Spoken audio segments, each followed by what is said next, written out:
संगीत नृत्य एवं कला प्रदर्शन विभाग की तरफ से मैं द्विजेश उपाध्याय अपने साथी जगमोहन परगई जी, प्रकाश जी और अशोक टमटा जी की तरफ से 91.2 FM हेलो हल्द्वानी के सभी श्रोताओं का स्वागत करता हूं, नमस्कार करता हूं।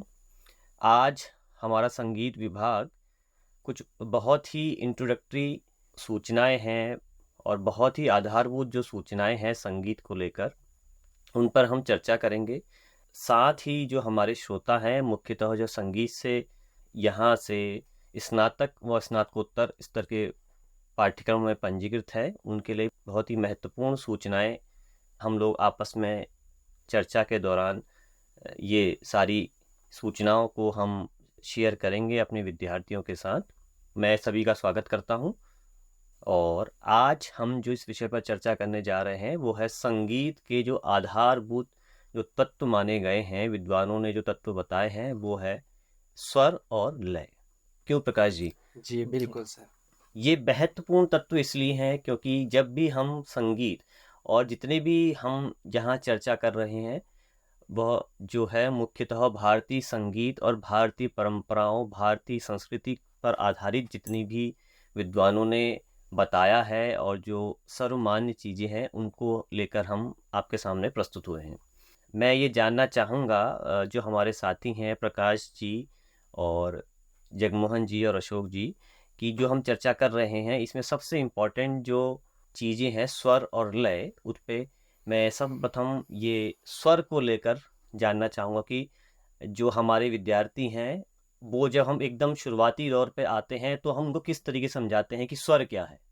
तो मैं चाहूँगा कि जगमोहन जी और अशोक जी इस पर अपने विचार रखें और जो चीज़ें हैं स्वर को लेकर वो क्या है।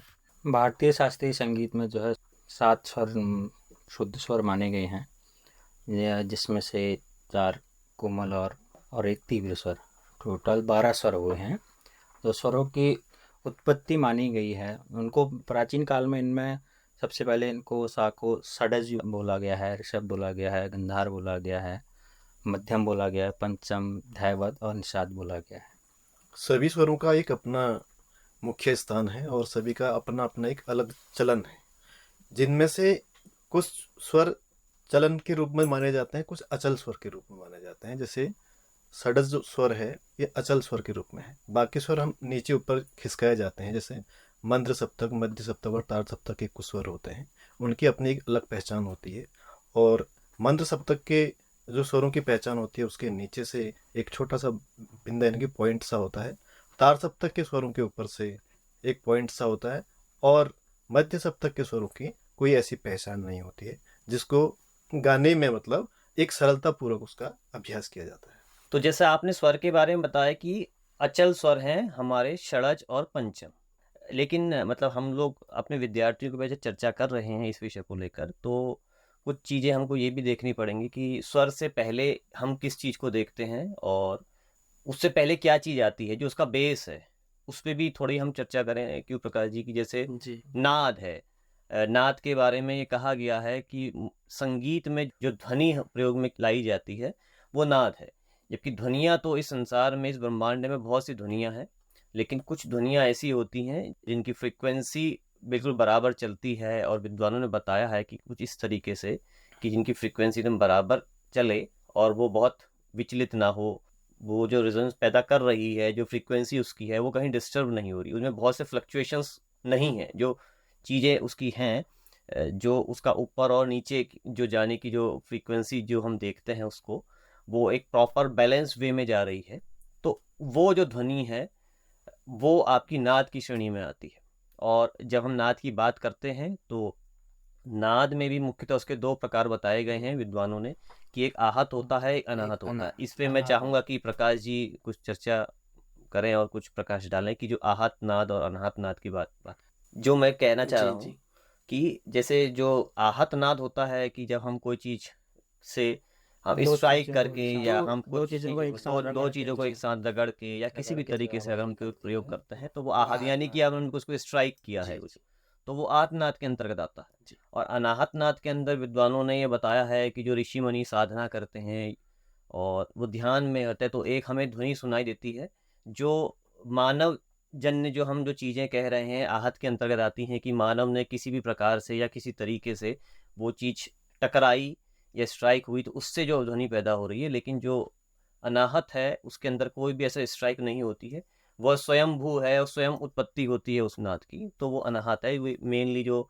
साधना में ये चीज़ें प्रयोग की जाती हैं, मेडिटेशन है उसमें जो हमें कान बंद करके या नॉर्मली अगर देखें या सुने तो वो है जो ध्वनि सुनाई देती है वो अनाहत नाद के अंतर्गत आती है। नाद के बाद भी एक चीज़ और निकल के आती है जिनमें मैं चाहूँगा कि जो हमारे साथी हैं अशोक जी और जगमोहन जी प्रकाश डाले, जिसको हम श्रुति कहते हैं, श्रुतियाँ वो हमारे जो विद्यार्थियों के लिए।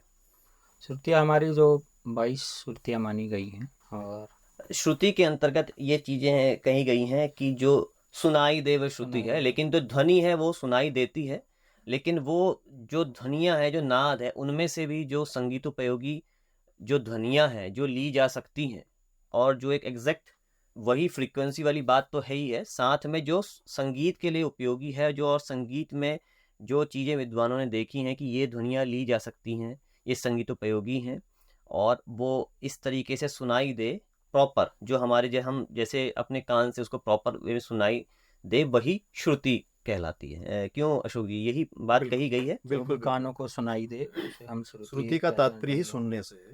यानी कि जो 22 श्रुतियां हैं उनमें से जो मुख्य 7 सुर हैं उनको सप्तक कहा गया है। 22 श्रुतियों के ही 7 श्रुतियों को सप्तक कहा गया। उन्हीं सप्तकों में हम गायन का जो अभ्यास चलता है, जैसे राग गायन है, शास्त्रीय गायन का जो मुख्य आधार है, वहीं पर से उस चीज की एक प्रकार से शुरुआत मानी है। 22 श्रुतियों में से ही 12 स्वर निकाले गए हैं जो गाने योग्य माने गए थे जी। तो उन 12 स्वरों को हम गाते हैं। ये पूरे विश्व भर में ये स्वर प्रचलित हैं और इन्हीं स्वरों में हमारा जो भी संगीत हुआ है वो इन्हीं में गाया बजाया जाता है। तो उसके बाद फिर इनके नाम दिए गए, वही सारे गामा पाधा नीसा। तो इसी में से हमारे चीज़ें जो कोमल स्वर निकाले गए और तीव्र स्वर निकाले गए हैं, इसी में से जो गाने योग्य थे, जो हमारे कानों को सुनने में कर्णप्रिय लगे, यही स्वर हमारे 12 स्वर माने गए हैं। इसके बाद जो हमने बात करी पूर्व में कि जो संगीत का आधार है वो स्वर और लय है। स्वर के विषय में आपने बताया नाद, श्रुति और स्वर के हिसाब से। अब मैं अपने साथी प्रकाश जी से जानना चाहूँगा कि लय क्योंकि बहुत ही महत्वपूर्ण, जिस प्रकार से स्वर संगीत में आधारभूत और महत्वपूर्ण तत्व है, उसी प्रकार से लय भी एक बहुत ही महत्वपूर्ण तत्व है और आधारभूत तत्व माना गया है। उस पर मैं चाहूँगा कि हमारे विद्यार्थियों के लिए, हमारे श्रोताओं के लिए प्रकाश जी कुछ बात करें कि लय किसे कहते हैं। देखिए, वैसे तो अगर हम लय को परिभाषित करें तो इसे हम सामान्य भाषा में कह सकते हैं कि समय की समान चाल को हम लय की संज्ञा देते हैं। परंतु यदि हम अभी संगीत से हटकर देखें, यदि हम अपनी प्रकृति को देखें, तो इसमें भी समान रूप से हमारे बोलने में, हमारे चलने में, हम कोई भी कार्य कर रहे हैं तो उसमें लय बिल्कुल विद्यमान है। क्यों सर, आप क्या कहेंगे इस विषय में? बिल्कुल बिल्कुल। हमारी नित्य का हम जो कर्म कर रहे हैं और जो कोई भी चीज इस ब्रह्मांड में चलायमान है तो उसमें एक लय जरूर निहित है। विद्वानों ने तो ये तक कहा है कि किसी भी चीज की जब उत्पत्ति हो रही है, चाहे वो नाद की उत्पत्ति हो रही है, किसी चीज की उत्पत्ति हो रही है, तो बिना लय के वो संभव नहीं है जब तक उसमें लय नहीं है, क्योंकि अगर लय नहीं होगी तो उसकी जो उत्पत्ति है वो डिस्टर्ब हो जाएगी और उसकी उत्पत्ति संभव नहीं है। अब हम संगीत की बात करें तो संगीत में लय का विशेष महत्व है। चाहे आप संगीत की कोई भी विधा ले लीजिए, आप गायन ले लीजिए या स्वरवाद्य ले लीजिए या लोक संगीत ले लीजिए, सुगम संगीत ले लीजिए या तालवाद्य ही ले लीजिए कोई, उन सभी में लय की बहुत विशेष मान्यता है। यदि किसी व्यक्ति में के भीतर यदि लय का समान अधिकार नहीं है, समान अधिकार अगर उसके पास नहीं है लय का, तो मेरे ख्याल से सर संगीत के ज्ञाता तो हम उसे नहीं कह सकते। बिल्कुल, क्योंकि जो हम पहले ही कह चुके हैं और बार बार इस बात को हम रिपीट भी कर रहे हैं कि आधार जो चीज है वो स्वर और लय है, तो इन दोनों के बिना तो वैसे ही संगीत में कुछ चीज भी संभव नहीं है, ना ही संगीत की उत्पत्ति मानी जा सकती है। और फिर जब हम लय की बात कर रहे हैं तो अब जब हम संगीत की ओर इस विषय को लेकर जा रहे हैं तो वहाँ पे एक बहुत ही महत्वपूर्ण चीज ये भी आती है कि लय के बारे में हमने ये तो बता दिया, जैसे हमारे साथी प्रकाश जी ने बताया कि एक उसकी चाल है, उसकी एक गति है। बिल्कुल। अब लेकिन गति तो है, अब लेकिन जब हम उस चीज को देखेंगे, समझेंगे, गति हम कैसे मानेंगे? तो इसमें विद्वानों ने कहा है कि जब भी कोई किसी में लय होगी तो उसमें कुछ क्रियाएं हो रही होंगी, बिल्कुल और जब क्रियाएं हो रही होंगी तो हम उसकी गति को जब हम देख रहे होंगे तो वो जो कुछ क्रियाएं होंगी और उन क्रियाएं में देख रहे हैं कि एक क्रिया और दूसरे क्रिया के बीच में कुछ विश्रांति होगी, कुछ अंतराल होगा, और ऐसे ही दूसरी और तीसरी और जितनी भी ऐसी उसके बीच में जो क्रियाएं होंगी उनके बीच में कुछ अंतराल होगा, तो उसको लय कहा गया है। और हम ये देखेंगे कि एक क्रिया और दूसरी क्रिया या दूसरी तीसरी की क्रिया या तीसरी और चौथी क्रिया के बीच में जो भी एक समय अंतराल हो रहा है वो अगर बराबर समय है, उसकी गति बराबर रूप में चल रही है, तभी हम उसको लय की संज्ञा देते हैं। बिल्कुल यही बिल्कुल बिल्कुल कहना चाह रहे हैं आप। बिल्कुल। अब जैसे हमारे संगीत में 3 प्रकार की लयों का विशेष महत्व है। एक विलंबित लय, एक मध्य लय और एक द्रुत लय। इस विषय में अशोक सर आप क्या कहना चाहेंगे कि जैसे गायन में भी हमारा बड़ा ख्याल छोटा ख्याल चलता है, उसमें तराना टप्पा वगैरह जो गायन होता है तो उसमें भी लयों का विशेष महत्व है, तो उस विषय पे आप क्या कहना चाहेंगे? बिल्कुल बिल्कुल, बिना लय का तो संगीत है ही नहीं। जब भी हम चाहे कोई ख्याल शुरू करें या कोई मध्य लय में कोई चीज़ शुरू करें या बिल्कुल अति विलंबित में अगर हम कोई चीज़ शुरू करते हैं तो उसकी एक अपनी लय होती है। जितने भी हमारे ताल वाद्य बजते हैं, चाहे तबला उसमें संगत वाद्य के रूप में हो या ध्रुपद गायकी होती है उसमें पखावज का जो संगत उसमें होती है, वो बिना लय के हो ही नहीं सकती है, क्योंकि उसका एक समय अंतराल है, एक उसका अपना एक निश्चित स्वरूप है। जैसे 12 मात्रा में अगर कोई चीज़ बचे तो वो लय के साथ ही उसका वादन किया जाता है। तो इस प्रकार संगीत में हम लय का एक विशेष प्रकार से हम महत्व देखते हैं, जो संगीतज्ञों के साथ साथ सभी लोगों के जीवन में भी उसका एक विशेष प्रकार का महत्व है। जैसे प्रकाश जी ने बताया कि लय के 3 मुख्य भेद माने गए हैं। वैसे लय के भेद तो बहुत है, लेकिन जो मुख्य रूप से हमने उनको श्रेणियों में बांटा हुआ है वो 3 हैं, विलंबित, मध्य और द्रुत। इसी प्रकार से जब हम स्वर वाले पक्ष की बात करेंगे और स्वर से सप्तक की बात करते हैं, तो सप्तक में भी तीन प्रकार सप्तक के माने गए हैं। तीन। तो उसमें मैं चाहूंगा कि जो हमारे साथी हैं जगमोहन जी उस पर कुछ प्रकाश डालें। स्वर में जब सप्तक भी 3 प्रकार के माने गए हमारे। एक वो कहता है मंद्र सप्तक बोलते हैं, लो स्केल। एक हो गया मिडिल स्केल, मध्य सप्तक। और एक तार सप्तक यानी कि हाई स्केल। यानी कि मंद्र सप्तक जो है, जो मंद्र सप्तक में हम गाते हैं, जैसे हम बहुत नीचे के स्वरों के जैसे ये हो गया, जिस पे खरज के स्वर जैसे बहुत भारी आवाज आ रही है, वो हमारा मंद सप्तक के स्वर कहलाएंगे। मध्य सप्तक में हम अभी जो बातचीत कर रहे हैं, आपस में हम चीज़ बात कर रहे हैं या हम आपस में एक दूसरे से बातचीत करते हैं, मध्य सप्तक कहलाएंगे। मतलब मेरा मिडिल, उसमें जब माना तो हम बहुत जोर से बोल रहे हैं, ना ही बहुत नीचे बोल रहे हैं, ये हो गया हमारा मध्य सप्तक। सामान्य बातचीत की जो बातचीत जो चर्चा होती है वो मध्य सप्तक मध्य सप्तक में होती है। और तार सप्तक जो बहुत चीखना चिल्लाना, बहुत हाई जोर से गाना या हाई नोट्स पे जो चीजें होती है, वो तार सप्तक हम कहते हैं इनको। इसी प्रकार जिस प्रकार आप सप्तक की बता रहे हैं, तो लय का भी देखिए लगभग वही चीज चल रही है, क्योंकि हम कह रहे हैं कि स्वर और लय आधारभूत हमारे जो तत्व हैं, तो दोनों में देखें कि एक समानता भी है कि 3 तरीके से वो कैटेगराइजेशन किया गया है। कि जैसे वहाँ आपका मंद्र, मध्य और तार सप्तक की बात कर रहे हैं, तो यहाँ पे हम विलंबित, मध्य और हम द्रुत लय की बात कर रहे हैं। लेकिन इन तीनों जो लय हमारी मानी गई हैं विद्वानों ने, ये हम किसी रेखा से हम कोई डिफाइन नहीं कर सकते कि इसके ऊपर ये लय है या इसके नीचे ये वाली लय है। जैसे कि विलंबित से समझ में आ रहा है कि विलंबित यानी कि उसमें बहुत ही ठहराव होगा, बहुत विलंब से वो चीज चल रही होगी, यानी कि एक क्रिया और दूसरी क्रिया के बीच में बहुत विलंब होगा। और इसी प्रकार से जब मध्य में जो हमारे साथी अशोक जी ने बताया कि नॉर्मल जो हम जिस लय में बात करते हैं, जिस टोन में बात करते हैं, तो जैसे वो मध्य सप्तक कहलाता है।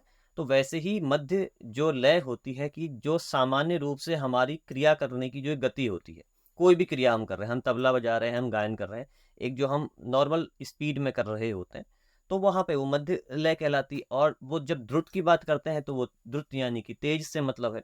लेकिन विद्वानों ने ये भी माना है प्रकाश जी कि इस पे कोई हम भी रेखा खींच के ये नहीं कह सकते हैं कि इसके बाद ये लय शुरू होगी या इसके बाद ये लय, इसके बाद याली लय शुरू होगी या इसके ऊपर ये लय आएगी, इसके नीचे ये लय आएगी। क्यों? यही तो बात है। बिल्कुल सर, क्योंकि लय में सबका अपना अपना विशेष अधिकार है जी। माना मेरी जो विलंबित लय है वो आपकी द्रुत लय हो सकती है, लय पे किसी का ऐसा अधिकार नहीं है। माना एक उदाहरण के तौर पे मैं समझाना चाहूंगा, यहाँ पे जैसे धा, धिन, धिन, धा, मैं इसे अपनी विलंबित मानता हूँ। हो सकता है अगला कोई संगीत से जुड़ा व्यक्ति है, उसकी विलंबित लय धा, धिन, तो इसके अनुसार ही उसकी मध्य लय भी बनेगी और उसी मध्य लय के अनुसार उसकी द्रुत लय बनेगी। इस विषय में आप क्या कहेंगे अशोक साहब? बिल्कुल बिल्कुल, जैसे हम कहीं गंतव्य स्थान से, यानी कि अपने स्थान से दूसरे स्थान पर अगर हम चल रहे हैं, तो हो सकता है कि हम बहुत स्पीड से चल रहे हो सकता है कि हम थोड़ा सा धैर्यपूर्वक यानी आराम से चल रहे हो बिल्कुल। सकता है कि हम बहुत आराम से चल रहे हो। ये एक प्रकार की लय है। तो ये सारी चीज़ें, तो इसका अर्थ यही निकल के आ रहा है कि जो लय है वो जो भी कलाकार है या शिक्षक है, विद्यार्थी है, वो अपने हिसाब से उन चीज़ों को देखता है। लेकिन जो हमारी इन लयों में जो रचनाएं होती हैं वो हमारी फिक्स रहती हैं कि अगर जैसे माना कोई गायन में अगर छोटा ख्याल गा रहा है तो वो मध्य लय में होगा, वो विलंबित में नहीं होगा। और विलंबित के लिए जो आपकी रचनाएं हैं जिन्हें बंदिशें कहते हैं, वो उसके लिए फिक्स है कि वो उस लय में कौन सी चीज़ें गा रहा है या बजा रहा है। इसलिए हम बार बार कह रहे हैं कि ये बहुत ही महत्वपूर्ण विषय है, क्योंकि जो भी आधारभूत जो चीज़ें हैं स्वर और लय के बारे में हम बात कर रहे हैं, अगर विद्यार्थी इनको जो कॉन्सेप्ट है इनके उनको अच्छे से समझ ले, तो वो जीवन में या जब भी वो चीज़ें सीख रहा है, संगीत में जितनी भी चीज़ें सीख रहा है उसके लिए बहुत ही महत्वपूर्ण भी रहेंगी और उनके लिए एक गुरु मंत्र के रूप में ये चीज़ें रहेंगी कि अगर वो उन चीज़ों को समझते हुए चल रहा है तो वो आसानी से चीज़ों को समझ भी पाएगा। इसके बाद जो मैं प्रकाश जी से चर्चा करना चाह रहा हूँ जी। कि जो लय के बाद एक इम्पॉर्टेंट चीज़ आती है लयकारी, कि जैसे हमने लय के बारे में बताया कि समय की समान गति। बिल्कुल। तो जब समय की समान गति को हमने एक डिफाइन कर दिया लय, लेकिन अब जब लयकारी की बात करते हैं कि लय में जो हम कलाकारी करते हैं, विद्वान ऐसा कहते हैं उसको कि अब उसके दर्जे दिखाने की बात हम कहते हैं कि भैया लय तो ठीक है, अब उसके बाद भी क्योंकि जो मनुष्य की प्रकृति है वो एक चीज पे नहीं रुकता है, वो और नई नई चीजें सोचता है, वो नवाचार के बारे में सोचता है। तो एक लय तो हमारी डिफाइन हो गई है कि हमने इस चीज को लय कह दिया, लेकिन उसके बाद हम लयकारी की बात करते हैं तो उसमें भी लय के अंदर भी लय दिखाने की जो चीज है उस पर मैं जानना चाहता हूँ कि लयकारी को हम अपने विद्यार्थियों को किस तरीके से समझाएं या किस तरीके से हम बताएं कि इसको हम लयकारी कहेंगे। विलंबित, मध्य और द्रुत, ये हमने 3 लय बताई। अब इन्हीं के बीच की कुछ ऐसी लय होती हैं जो आड़ी, द्योड़ी या सवा गुण या 1.5 गुण इस लय में जो चलती है, उनको हम लयकारी के रूप में परिभाषित कर सकते हैं। जैसे विलंबित लय चल रही है, माना हमने विलंबित लय को ठा कह दिया, तो उसकी आधी गुण अब आधी लयकारी कर दी, तो उसको हम अधगुण के रूप में कहेंगे। यानी एक मात्रा में आधी मात्रा चल रही है तो वो अधगुण की लयकारी कहलाएगी। इसके बाद ठीक इसकी बिल्कुल डबल की लय तो आ गई, 1 गुण, ठा मतलब ठा आ गई। इसके फिर आधी लय बढ़ा दें तो वो 1.5 गुण आ जाएगी। इसके फिर थोड़ा और बढ़ा के 1.25 गुण। इस प्रकार से लयकारियां बनती है, फिर तिगुन आ जाती है। इस प्रकार से लयकारियों को हम परिभाषित कर सकते हैं। तो इसका अर्थ ये हुआ कि लयकारी के भी 2 मुख्य हमें प्रकार देखने को मिलते हैं, जी। जिसमें एक सीधी लयकारी हो गई और एक आड़ी लयकारी हो गई।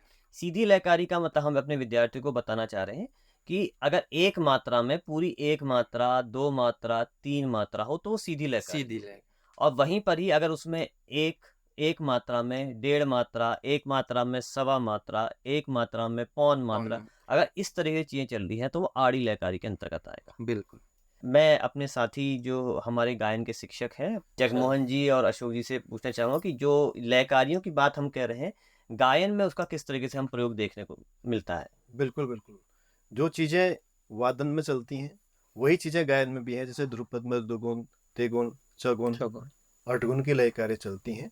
वह लयकारियां वादन के अनुसार ही चलती हैं, वादन के अनुरूप ही चलती हैं। क्योंकि गायन की जो लय चलती है बिना वादन का वो पूर्ण रूप से हम उसको मान ही नहीं सकते कि गायन एक प्रकार से अपने आप पर ही मतलब एक निर्भर है, अपने आप पर ही टिका हुआ है।